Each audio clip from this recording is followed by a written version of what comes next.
Hi buddies, welcome to my style cooking channel. இன்றைக்கி நம்ம முட்டை ஓவன் இதெல்லாம் எதுவுமே இல்லாமல் சாஃப்டான வெண்ணிலா கேக் வீட்லேயே சூப்பராக எப்படி செய்யலாம் அப்படின்றத பார்க்கலாம். வீடியோக்குள்ளே போகிறதுக்கு முன்னாடி நீங்கள் இன்னும் மை ஸ்டைல் குக்கிங் சேனலை சப்ஸ்கிரைப் பண்ணலை அப்படின்னா சப்ஸ்கிரைப் பண்ணிக்கோங்க. இப்போ வாங்க buddies, வீடியோக்குள்ளே போயிட்டு இந்த வெண்ணிலா கேக் எப்படி செய்யலாம் அப்படின்றத பார்க்கலாம். கேக் பேட்டர் ரெடி பண்ணுறதுக்கு முன்னாடியே நம்ம கேக் ட்ரேயில் எண்ணெய் அப்படின்னா நெய் அப்ளை பண்ணிக்கலாம். அப்ளை பண்ணதுக்கப்புறமா இந்த கேக் ட்ரேயில் பட்டர் ஷீட் வச்சுடுங்க. சப்போஸ் உங்ககிட்ட பட்டர் ஷீட் இல்லை அப்படின்னா இந்த கேக் ட்ரேயில் நீங்கள் மைதா மாவை கூட லைட்டாக ஸ்ப்ரெட் பண்ணி கேக் செய்யலாம், கரெக்டாக இருக்கும். கேக்கை பேக் பண்ணி எடுக்கிறதுக்காக நம்ம கேக் ட்ரேவை ரெடி பண்ணியாச்சு. இது அப்படியே இருக்கட்டும். அடுத்தது கேக்கை பேக் பண்ணி எடுக்கிறதுக்காக நம்ம குக்கரை சூடுபடுத்திக்கலாம். அதுக்காக ஸ்டவ் ஆன் பண்ணிவிட்டு ஒரு குக்கரை மேலே வச்சுக்கோங்க. குக்கருக்குள்ளே இந்த மாதிரி ஒரு ஸ்டாண்டு வச்சுக்கலாம். சப்போஸ் உங்ககிட்ட ஸ்டாண்டு இல்லை அப்படின்னா நம்ம வீட்டில் இருக்கிற சின்ன சின்ன பிளேட்டை கூட ஸ்டாண்டுக்கு பதிலாக நம்ம யூஸ் பண்ணிக்கலாம். நெக்ஸ்ட்டு குக்கரை க்ளோஸ் பண்ணிவிட்டு ஒரு 15 நிமிஷத்துக்கு ஸ்டவ்வை மீடியம் ஃப்ளேம்லேயே வச்சு குக்கரை ஹீட் பண்ணிக்கோங்க. அப்போ தான் கேக் பேக் பண்ணி எடுக்கிறதுக்கு கரெக்டாக இருக்கும். குக்கர் ஹீட் ஆகிட்டு இருக்க டைமில் நம்ம கேக் பேட்டர் ரெடி பண்ணிக்கலாம். அதுக்காக ஒரு பவுலில் 1/2 கப் அளவுக்கு கெட்டியான தயிர் சேர்த்துக்கோங்க. இது கூடவே 1 கப் அளவுக்கு பொடி பண்ண சர்க்கரை சேர்த்துக்கோங்க. அடுத்தது 1/4 கப்பில் பாதி கப் அளவுக்கு உருக்குன பட்டர் சேர்த்துக்கோங்க. இது கூடவே 1/4 கப் அளவுக்கு எண்ணெய் சேர்த்துக்கோங்க. எண்ணெய் எந்த ஃப்ளேவரும் இல்லாத சன்ஃப்ளவர் ஆயிலாக சேர்த்துக்கோங்க. பட்டர் இல்லை அப்படின்னா 3/4 கப் அளவுக்கு எண்ணெய் சேர்த்துக்கோங்க. இது எல்லாத்தையுமே சேர்த்ததுக்கப்புறமா இதை நல்லா ஒன்றோட ஒன்று மிக்ஸ் ஆகிற அளவுக்கு மிக்ஸ் பண்ணி விட்டுக்கலாம். நம்ம பருப்புலாம் கடிவோம் இல்லை, அதே மாதிரி விஸ்கை கையில் பிடிச்சிக்கிட்டு நம்ம இது எல்லாத்தையும் நல்லா மிக்ஸ் பண்ணி விட்டோம் அப்படின்னா கேக் நல்லா ஸ்பான்ச்சியாக சாஃப்டாக கிடைக்கும்.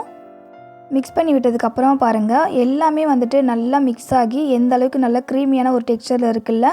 இப்போது இதில் நம்ம 1/2 கப் அளவுக்கு மைதா மாவு சேர்த்துக்கலாம். சேர்த்துட்டு 1 டேபிள் ஸ்பூன் அளவுக்கு பேக்கிங் பவுடர், 1/2 டேபிள் ஸ்பூன் அளவுக்கு பேக்கிங் சோடா சேர்த்துக்கிட்டு இந்த மாவு சலிச்சு எடுத்துக்கோங்க. இந்த மாதிரி நம்ம சலிக்கும்போது மாவில் எந்த ஒரு கட்டியும் இல்லாமல் ஸ்மூத்தாக இருக்கும். மாவை இதை போல் சலிச்சு எடுத்ததுக்கப்புறமா இந்த மாதிரி ஒரே டைரெக்ஷனில் பொறுமையாக மாவை கலந்து விட்டுக்கோங்க. மாவை நம்ம கலந்து விடும்போது எந்த அளவுக்கு ஸ்லோவாக கலந்து விடுறோமோ அந்த அளவுக்கு கேக் நல்லா சாஃப்டாக வரும். அதே போல் மாவை மிக்ஸ் பண்ணும்போது ஒரே டைரெக்ஷன்லேயே மிக்ஸ் பண்ணிக்கோங்க. மாவை கலந்து விட்டதுக்கப்புறமா பார்த்திங்கன்னா இந்த அளவுக்கு நல்லா கெட்டியாக இருக்கும். இப்போ இந்த மாவு கூட 1/2 கப் அளவுக்கு பாலை கொஞ்சம் கொஞ்சமாக சேர்த்துக்கிட்டு நல்லா மிக்ஸ் பண்ணி விட்டுக்கலாம். பால் எல்லாத்தையுமே ஒரேடியாக சேர்த்து மாவை மிக்ஸ் பண்ணி விடாமல் கொஞ்சம் கொஞ்சமாக சேர்த்துக்கிட்டு மாவை மிக்ஸ் பண்ணி விடுங்க. பால் சேர்த்து மாவை மிக்ஸ் பண்ணி விடும்போதே ஒரு 1/2 டேபிள் ஸ்பூன் அளவுக்கு வெண்ணிலா எசன்ஸும் சேர்த்துக்கிட்டு மிக்ஸ் பண்ணி விட்டுக்கோங்க. அவ்வளோதான், கேக் பேட்டர் ரெடி ஆகிடுச்சு.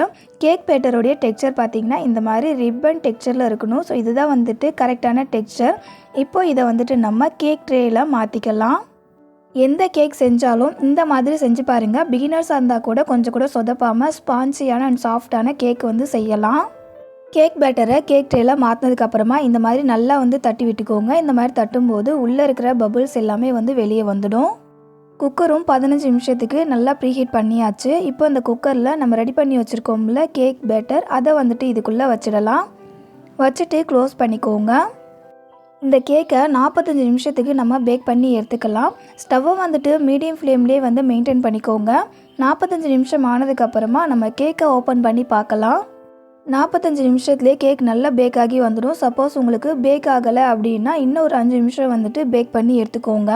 கேக்கு பேக் ஆகிருக்கான்றதை பார்க்குறதுக்காக ஒரு டூத்பிக் எடுத்து கேக் உள்ளே விட்டு பார்த்தோம் அப்படின்னா அந்த டூத்பிக்கில் மாவு எதுவும் ஒட்டாமல் வரணும். ஸோ இப்போ கேக் நல்லா பேக் ஆகிருக்கு. பாருங்கள் buddies, எந்த அளவுக்கு சாஃப்டாக பேக் ஆகி வந்திருக்கு அப்படின்னு. இப்போ இதை குக்கர்லேருந்து நம்ம வெளியே எடுத்து சூடு ஆற விட்டுட்டு சூடு ஆறினதுக்கப்புறமா நம்ம கேக்கை சர்வ் பண்ணிக்கலாம். கேக்கோடைய சூடு கம்ப்ளீட்டாக ஆறினதுக்கப்புறமா கேக்கில் இருக்கிற பட்டர் ஷீட் எல்லாத்தையுமே ரிமூவ் பண்ணிவிடுங்க. கேக்கை தொட்டு பார்க்கும்போது எந்த அளவுக்கு சாஃப்டாக இருக்குன்றது உங்களுக்கு தெரியும். இப்போது நம்ம கேக்கை கட் பண்ணி சர்வ் பண்ணிக்கலாம். பாருங்கள் buddies, எந்த அளவுக்கு சாஃப்டாக வந்திருக்கு அப்படின்றது. ஸோ கண்டிப்பாக இதே மாதிரி நீங்களும் ட்ரை பண்ணி பாருங்கள். உங்களுக்குமே சொதப்பாமல் சாஃப்டாக நீங்கள் கேக் செய்யலாம். buddies, இந்த வெண்ணிலா கேக் ரெசிபி உங்களுக்கு பிடிச்சிருந்தது அப்படின்னா இந்த வீடியோக்கு லைக் பண்ணுங்கள். உங்கள் ஃப்ரெண்ட்ஸ் அண்ட் ஃபேமிலி மெம்பர்ஸ்க்கும் ஷேர் பண்ணி நம்ம சேனலுக்கு சப்போர்ட் பண்ண சொல்லுங்கள். இது போலவே நிறைய இன்ட்ரெஸ்டிங்கான ரெசிபிஸ் நீங்கள் பார்க்கணும் அப்படின்னா மை ஸ்டைல் குக்கிங் சேனலை சப்ஸ்கிரைப் பண்ணிக்கோங்க. இதே போல் ஒரு சூப்பரான அண்ட் டேஸ்டியான வேறு ஒரு ரெசிபியோட நெக்ஸ்ட் வீடியோவில் மீட் பண்ணலாம் buddies. தேங்க்யூ ஃபார் யுவர் வாட்சிங்.